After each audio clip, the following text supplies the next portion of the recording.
houve mais mérito do Flamengo nos gols, né, em termos de qualidade dos jogadores, seja em jogada individual, seja em jogada coletiva, né? Não tem como não repercutir um 8-0, né? E é importante colocar no contexto, especialmente para os mais jovens ou aqueles que têm memória fraca, quando você vê a lista de maiores goleadas, Corinthians 10, Tiradentes do Piauí 1. O Tiradentes até acho que era o time da Polícia Militar lá do Piauí na época, se não for memória, tinha um tigre, assim, um símbolo. E na época, gente, o Campeonato Brasileiro tinha quase 100 times. Esses tempos aí, 70, 80, 90, poucos times. 79, né, foi o ano com mais times, foram 94, se não me memória, algo assim.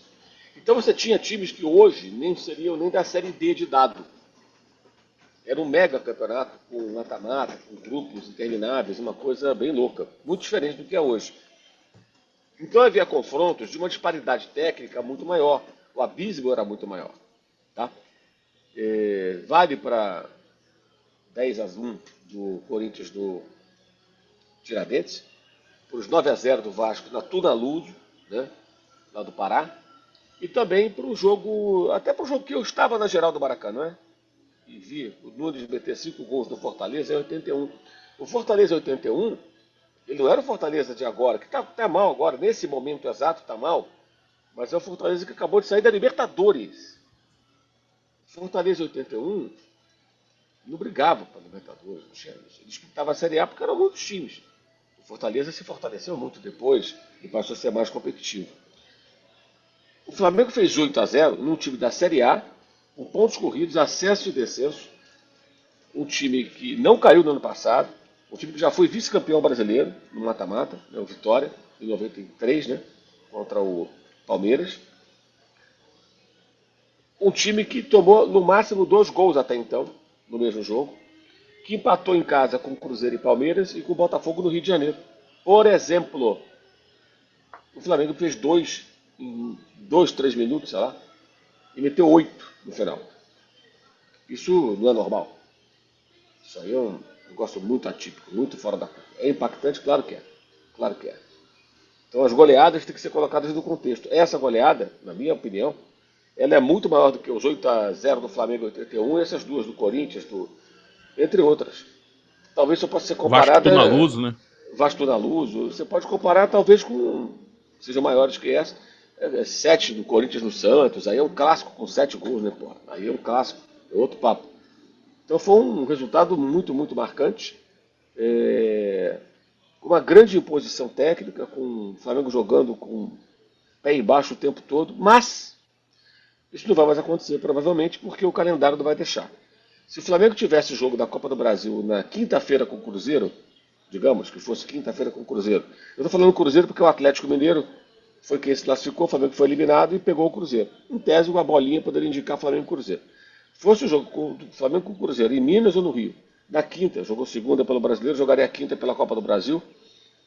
O time não seria aquele na segunda-feira, seria um time misto. O time, se fizesse um placar favorável, iria se poupar. O Felipe Luiz ia tirar jogadores que ele pensaria em preservar para o jogo seguinte.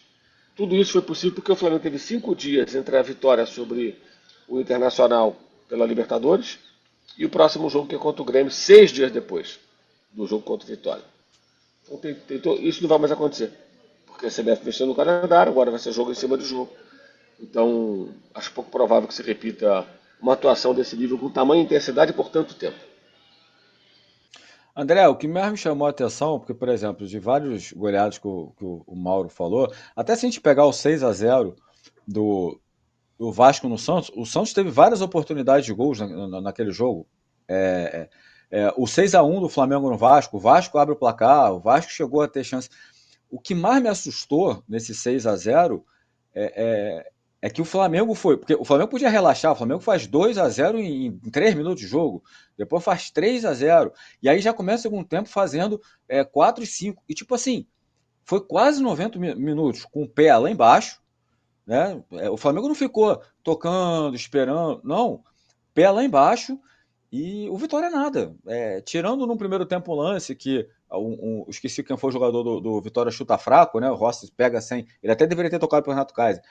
Mas, tipo assim, o que mais me assustou foi isso, André. A gente pega outras goleadas gigantes E a gente pega, o time adversário chegou a atacar, chegou a chutar. Cara, o Flamengo Vitória não. O que normalmente a gente recorta de 15, 20 minutos massacrante foi quase 90, né, André? Não sei se você teve essa impressão também.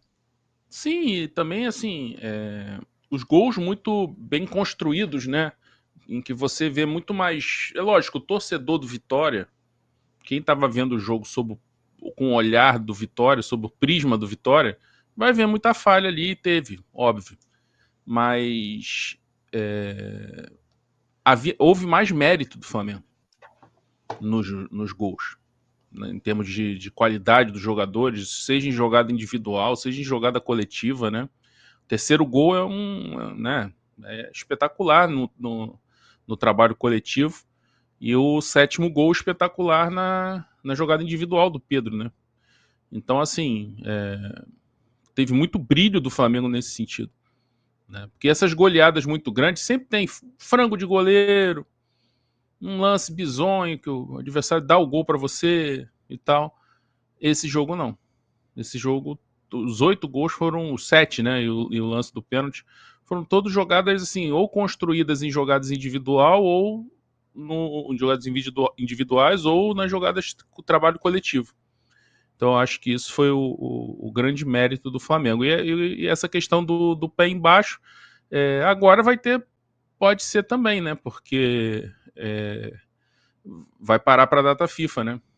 Inclusive, aquele jogo com o Vasco, 6-1, foi um jogo mais ou menos nesse perfil também. Tinha o clássico e logo depois tinha parada para a data FIFA. E aí o Flamengo manteve o ritmo e tal, por isso acabou enfiando 6 no Vasco, né? É isso, a questão do calendário também pesa, né? Mas domingo tem essa possibilidade, né? E, assim, para o Flamengo é interessante isso, porque vai ter essa oportunidade, é a última com um elenco completo.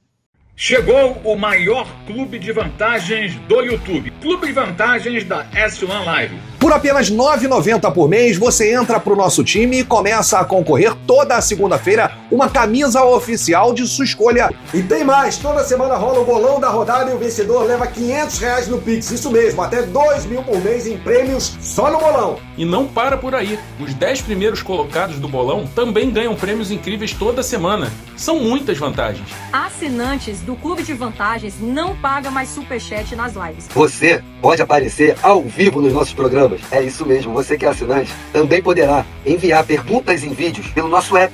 Conheça Rewards, o plano de recompensa do nosso Clube de Vantagens. Acumule pontos e conquiste muitos prêmios. Participando ativamente, indicando amigos e familiares. Prêmios e vantagens que só a S1 Live oferece. Um clube de verdade para torcedores apaixonados.